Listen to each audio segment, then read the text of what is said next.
ಹೌದು ಸರ್, ಹೌದು. 20-22 ಟನ್ನು ತೆಗಿಯೋಂಥ ತೋಟ. ನೀವು ಸ್ಟಾರ್ಟಿಂಗಿಂದ ಏನೇ ಮಾಡಿದ್ರು ಕೂಡ ಆ ರಾಟನ್ನು ಸ್ಟಾರ್ಟಿಂಗ್ ಬಳಸ್ಕೊಳ್ರೆ ಯಾವುದೇ ಫರ್ಟಿಲೈಸರ್ ಕೂಡ ನೀವು ಅಷ್ಟೊಂದು ಕೊಡೋಷ್ಟಿಲ್ಲ. ಒಂದು 20% ಸಾಕಾಗುತ್ತೆ. ಅದು ನಿಮಗೆ ತುಂಬ ಬೆನಿಫಿಟ್ ಆಗುತ್ತೆ. ಬಟ್ ಏನಂದರೆ ಈ ಒಂದು ಸೆಂಟೆಲ್ಲೋ ಮಾಡಬೇಕಾದ್ರೆ ತುಂಬ ಕೇರ್ಫುಲ್ಲಾಗಿ ಇದು ಮಾಡಬೇಕು. ಈಗ ಹೂವು ಒಂದು 2 ಸಲ 3 ಸಲ ಕೊಯ್ಯೋಷ್ಟೊತ್ತಿಗೆ ಸಣ್ಣ ಆಗ್ಬಿಡುತ್ತೆ. ಬಟ್ ನಿಮ್ಮಲ್ಲಿ ಹೂವು ತುಂಬ ಇದಿದೆ. ತುಂಬ ನಮಗೂ ಸಂತೋಷ ಆಯ್ತು ಸರ್. 80% ಸ್ಯಾಟಿಸ್ಫ್ಯಾಕ್ಷನ್ ಅಲ್ಲಲ್ಲ ಇದಕ್ಕೆ.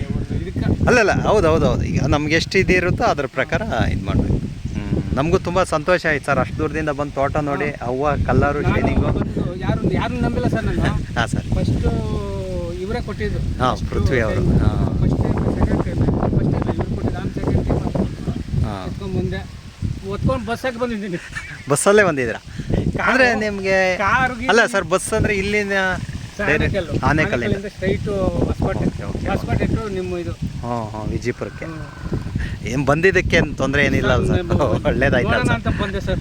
ಬೆಳಗ್ಗೆ ಬಂದ್ಬಿಟ್ರೆ 7 ಗಂಟೆಗೆ ಇಲ್ಲಿ ಬಿಟ್ಟರೆ 10 ಗಂಟೆ ಅಲ್ಲಿ ಇವ್ರು ಕೊಟ್ಟರು. ಇವರೇ ಪಾಪ ಡ್ರಾಪ್ ಹಾಂ, ಬಸ್ ಸ್ಟ್ಯಾಂಡ್ಗೆ ಇವರೇ ಡ್ರಾಪ್ ಮಾಡಿದ್ದು. ಓಕೆ. ಆಮೇಲೆ ಅಲ್ಲಿಂದ ಎತ್ಕೊಂಡು ಬಂದೆ. ಇಲ್ಲ, ಗಾಡಿ ನಿಲ್ಸ್ಕೊಂಡು ಹೋಗಿದ್ದೆ. ಬಂದ ತಕ್ಷಣ 5 ಗಂಟೆ. ಆಮೇಲೆ ಫೋನ್ ಹಾಕ್ತೀರಿ ನೀವು, ಬಿಡ್ತಾ ಇದ್ದೀನಿ ಸರ್ ಅಂದೆ. ತಕ್ಷಣ ಬಿಟ್ಬಿಟ್ಟೆ ನನಗೆ. ಇಲ್ಲ, ನಮಗೂ ಖುಷಿ ಆಯಿತು, ನಿಮಗೂ ಒಂದು 4 ಕಾಸು ಸಿಕ್ಕಿದೆ. ಇದು ಎಲ್ಲ ರೈತರಿಗೂ ಇದಾಗಬೇಕು. ತುಂಬ ಚೆನ್ನಾಗಿದೆ ಸರ್. ಯಾಕಂದರೆ 2 ಕೊಯ್ಲು 3 ಕೊಯ್ಲು ಆಗಿದ್ಮೇಲೆ ಹೂವು ಸಣ್ಣ ಆಗ್ಬಿಡುತ್ತೆ. ಸರ್ ಇದು 15ನೇ ಕೊಯ್ಲು. 15ನೇ ಕೊಯ್ಲು ಅಂದರೆ ತುಂಬ ಗ್ರೇಟ್ ಸರ್.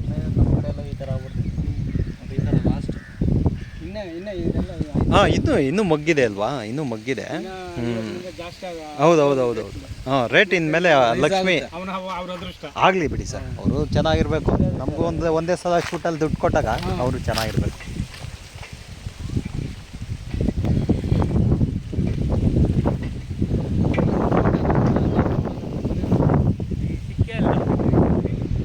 ಇಲ್ಲ ಸರ್, ನಮ್ಮದೆಲ್ಲ ಸ್ವಲ್ಪ ಹೊರಗಡೆ ಇರ್ತೀವಿ.